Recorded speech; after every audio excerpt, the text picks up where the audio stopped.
पिछले एपिसोड में हमने देखा था कि वांग जो था वो पूरे गुस्से के साथ उस बर्थडे पार्टी के अंदर आकर पहुंच चुका था ताकि किसी भी हालत में वो यहाँ पर आकर उस जाओ को जान से मार दे। वो उसके ऊपर अटैक करने की कोशिश करता है, लेकिन उस ओल्ड मैन को अपनी मौत कुछ ज्यादा ही प्यारी थी, तो जाओ को बचाने के लिए वो खुद आकर पहुंच चुका था वांग के बीच में। तो अब वांग तो था पहले से गुस्से में, तो वो मार मार कर उस ओल्ड मैन को फाड़ देता है और उसकी सोल को डाल चुका था अपने 1 बिलियन सोल फ्लैग के अंदर। उसके बाद नंबर होता है जाओ का, तो वो जा चुका था जाओ के साथ फाइट करने के लिए। तो जाओ भी यहाँ पर खुद के बचाव में कुछ अटैक का इस्तेमाल करता है ताकि वांग के कहर से खुद को बचा सके, लेकिन वो यहाँ पर कुछ खास कर नहीं पाता और वांग यहाँ पर जाओ की जान का ले पाता कि दूसरे एक एल्डर वहां पर आकर इन दोनों की फाइट रुका देते हैं। एल्डर खूब तारीफ करते हैं वांग की कि तुमने तो मुझे यहाँ पर इम्प्रेस कर दिया, तुम बहुत ज्यादा कमाल के बंदे हो। जिसके बाद यहाँ से ये एपिसोड शुरू होता है। तो इस एपिसोड की शुरुआत में मास्टर त्यान जी जो थे वो आने वाले थे सभी को लेक्चर देने के लिए। तो कुछ ही टाइम के अंदर वहां पर मास्टर जो थे वो आकर पहुंच जाते हैं। जैसे वो यहाँ पर आए थे सारे के सारे लोग उनको ग्रीट करना शुरू कर देते हैं कि ग्रेट मास्टर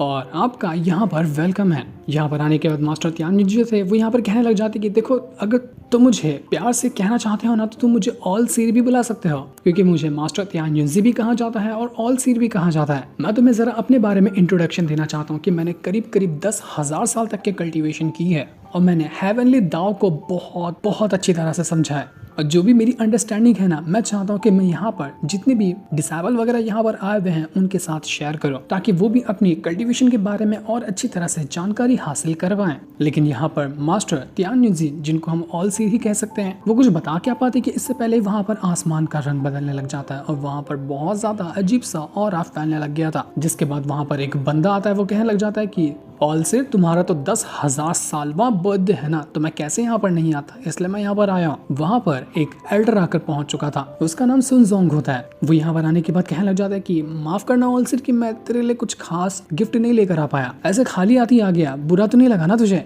लेकिन मैं एकदम भी खाली हाथ नहीं आया, कुछ तो है मेरे पास तेरे लिए। वो यहाँ पर एक खास तरह की स्वॉर्ड बाहर निकालता है और उस ऑल सीर को देते हुए कहता है कि मेरी तरफ से छोटा सा गिफ्ट है, इसको तू अपने पास रख। लेकिन जैसे ही यहाँ पर ऑल सीर को वो स्वॉर्ड मिली थी, वो येलो पवेलियन का जो ट्रू डिसेबल होता है उसको वो स्वॉर्ड दे देता है। वो कहता है कि तुमने हाल फिलहाल मुझे बहुत अच्छे से इंप्रेस किया, तुम अपनी कल्टीवेशन को भी इम्प्रूव कर रहे हो, तो ये तरफ से ये स्वॉर्ड है, इसको तुम अपने पास रखो। लेकिन वो जो एल्डर यहाँ पर आया हुआ था, उसका जो एक छोटा सा पेट होता है वो सीधा वांग के कंधे पर आकर बैठ जाता है और वो उसके स्मेल करने लग गया था और उसके साथ खेल रहा होता है। वो वांग ये चीज देखकर थोड़ा सा हैरान रह चुका था कि कहीं इस बीस्ट ने मेरा एंशिएंट गॉड वाला जो ऑरा था उसको तो नहीं महसूस कर लिया ना। अगर महसूस कर लिया होगा तो यहाँ पर सबको पता चल जाएगा मेरे पास एंशिएंट गॉड की भी पावर है। लेकिन वो बीस्ट बिना कुछ करे वापस से वहां उस एल्डर के पास चला जाता है। जिसके बाद ऑल सीर जो होते हैं वो यहाँ पर जितने भी डिसेबल लोग खड़े थे उनसे कहने लग जाते हैं कि देखो, अगर किसी को हेवनली दाव के बारे में मुझसे कुछ पूछना है या तुम्हारे मन में कोई सवाल है ना हेवनली दाव को लेकर, तो तुम अपना सवाल मुझसे पूछ सकते हो, मैं उनका जवाब देने की कोशिश करूंगा। ऑल सीर यहाँ पर आगे बताने लग जाते हैं कि देखो, सबसे पहले जो तुम्हारा लेवल था की कंडेंसेशन का था और उससे असेंडेंट रैंक तक के तुम उसको लेवल 1 समझ सकते हो कल्टीवेशन का।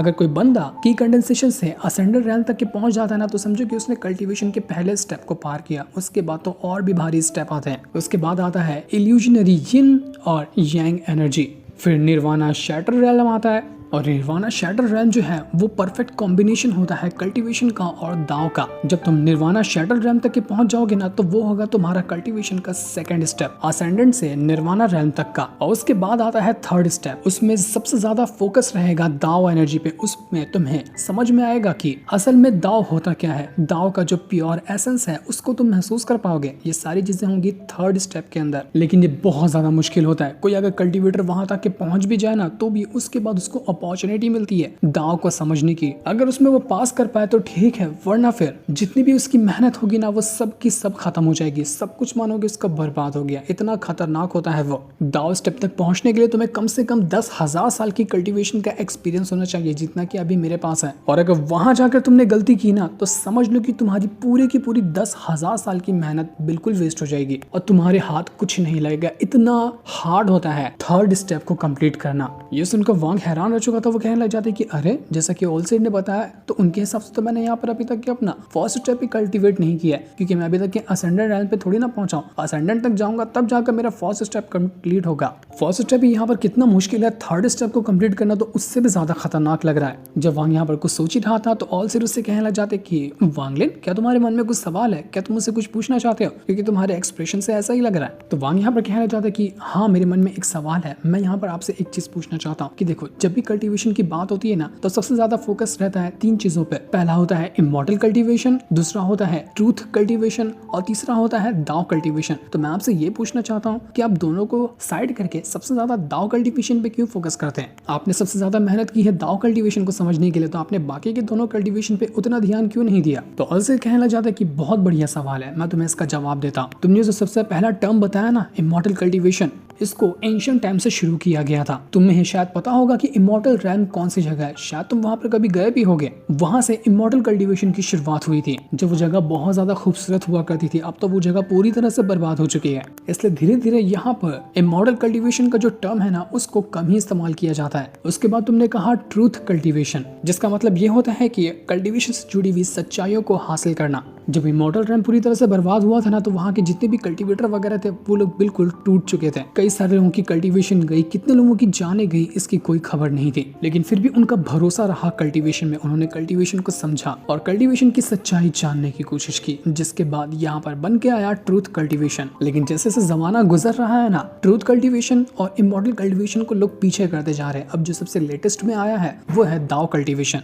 इससे ज्यादातर कल्टीवेटर का फोकस रहता है दाव कल्टीवेशन को ही पावरफुल बनाने में और उसको अच्छी तरह से सीखने में, क्योंकि सबसे ज्यादा ये टफ है और सबसे ज्यादा ये स्ट्रॉन्ग है। लेकिन हम जो कल्टीवेशन का दाव कल्टीवेट करते हैं ना, वो हेवनली दाव नहीं है। हेवनली दाव अलग चीज होती है और कल्टीवेशन का जो दाव होता है वो अलग चीज होती है। तो सारे लोग ये सुनकर हैरान रह जाते हैं कि ऐसा कैसे हो सकता है। जो इंसान अगर कल्टीवेशन करेगा दाव टेक्निक को, तो वो उसका ही हेवनली दाव हुआ ना। तो ऑल सिर कहने लग जाते कि नहीं, जो कल्टीवेशन करते हैं उसके दाव को तुम कितनी भी कल्टीवेशन क्यों ना कर लो, उतनी अच्छी तरह से समझ ही नहीं पाओगे जब तक कि तुम अपना थर्ड स्टेप क्लियर नहीं करते। एक बार तुम थर्ड स्टेप के बाहर चले जाओगे ना, उसके बाद जब तुम दाव को कल्टीवेट करोगे तो वो तुम्हारा हेवनली दाव रहेगा। अभी वाला दाव सिर्फ तुम्हारी कल्टीवेशन को रिप्रेजेंट करता है। असल में दाव का मतलब क्या है, वो कितना स्ट्रॉन्ग है, वो कितना ज्यादा पावरफुल है, ये सारी चीजें तुम्हें थर्ड स्टेप को क्लियर करने के बाद ही पता चलने वाली है। जिसके बाद ऑल सिर यहाँ पर वांगलिन से कहने लग जाते कि वांगलिन, तुम्हारे डाउट क्लियर हुए? ये और भी कुछ तुम्हें पूछना है मुझसे तो तुम बिल्कुल पूछ सकते हो। तो वांग कहता है कि हाँ, मुझे एक और चीज पूछना है। मैं आपसे पूछना चाहता हूँ कि क्या सच में थर्ड स्टेप एग्जिस्ट करता है? क्योंकि बहुत सारे लोग हैं जो अभी तक के थर्ड स्टेप तक पहुंचे ही नहीं है, जैसे कि आप भी यहाँ पर थर्ड स्टेप पे नहीं पहुंचे। क्या आप कभी ऐसे इंसान से मिले हैं जो पहले से थर्ड स्टेप पे पहुंचा हुआ हो? तो ऑल सिर कहना चाहते हैं कि हाँ बिल्कुल, करीब 30,000 साल पहले मैं एक बंदे से मिला था जो अपना ऑलरेडी थर्ड स्टेप कंप्लीट कर चुका था। लेकिन ना मैं उससे अच्छे से बात कर पाया, ना मैं कुछ उसके बारे में जान पाया, और बिल्कुल हवा की तरह वो कहीं गायब हो गया। जिसके बाद वांग का सवाल पूरा हो जाता है तो बाकी लोग भी अपना अपना सवाल पूछने की कोशिश करते हैं, और जिस तरह से ऑल सिर को जवाब पता था वो सभी के सवाल का जवाब देना शुरू कर देता है। सारे के सारे लोगों के यहाँ पर डाउट जो थे वो क्लियर होते जा रहे थे। ये सवाल जवाब का सिलसिला काफी टाइम तक के चलता है, पूरा एक दिन निकल चुका था और पूरे सुबह से लेकर रात तक के लोग सवाल पूछते और ऑल सिर उनके जवाब दिया करता। और उसके बाद हमें यहाँ पर टोटल 3 दिन बाद का सीन दिखाया जाता है। 3 दिन तक के सवाल जवाब चल ही रहे थे। जिसके बाद ऑल सिर कहता है कि देखो, 3 दिन तक के मैंने यहाँ पर तुम्हें दाव के बारे में समझाया, तुम्हारे डाउट्स क्लियर किए, क्या तुम लोग अब यहाँ पर सेटिस्फाई हो या अभी भी तुम्हें कुछ पूछना है मुझसे? लेकिन वो लोग यहाँ पर कुछ पूछ पाते कि इससे पहले वहाँ का मौसम बदलने लग जाता है। चारों तरफ बिल्कुल अजीब सा ऑरा फैलने लग गया था। जिसके बाद वहाँ पर आवाज आती है कि ऑल सिर, बुढ़ाऊ, तेरा बर्थडे यहाँ पर चल रहा है और तेरी हिम्मत कैसे हुई कि तूने मुझे इस बर्थडे में इनवाइट नहीं किया? इसलिए मैं बिन बुलाए मेहमान बनकर यहाँ पर घुस चुका हूँ। जिसके बाद देखते ही देखते वहाँ पर आकर पहुंच जाता है लिंथियान। ये वही था जिससे पहले भी वांग का मैटर हुआ था। वांग उसको देखकर हैरान रह जाता है कि इसकी भैंस की टांग, ये बुढ़ाऊ कहाँ से आ गया यहाँ पर। इसके बाद लिंथियान जो था वो यहाँ पर पूरे गुस्से के साथ अपने डिसाइबल से कहने लग जाता है कि मेरे डिसाइबल देखो, यहाँ पर ऑल सिर ने जब हमें बर्थडे पार्टी में नहीं बुलाया ना, तो जरा जाओ उसको अच्छे से ग्रीट करके तो आओ। देखते ही देखते वहाँ पर लिंथियान के बहुत सारे डिसाइबल आकर पहुंच चुके थे, जो चारों तरफ से हर जगह को घेर लेते हैं। लिंथियान कहने लग जाता है कि ऑल सिर, बताएगा जरा तू कि आखिर तूने मुझे इस पार्टी में क्यों नहीं बुलाया? इतना ज्यादा खफा हो गया क्या तू मुझसे, जो मुझे यहाँ पर बुलाने की जहमत भी नहीं किया तूने? तो ऑल सिर कहने लग जाता है कि वैसे तो अभी भी तो आ ही गया है ना, अभी तू आया तो बिल्कुल परफेक्ट टाइम पे आया हुआ है, क्योंकि मैं यहाँ पर अपनी एक बहुत ही ज्यादा कमाल की टेक्निक का नमूना दिखाने वाला था। उसको तो तू एक ही पाएगा तू। और तुझे पता है जो मैं अपनी टेक्निक इस्तेमाल करने वाला हूँ ना, आज किसके ऊपर इस्तेमाल करूंगा? तेरे ऊपर। मेरे जितने भी डिसाइबल यहाँ पर बैठे हैं उनको नजारा देखने मिल जाएगा कि मेरी जो टेक्निक है वो कितनी ज्यादा कमाल की है। एक्सपीरियंस करेगा कि मेरी टेक्निक को।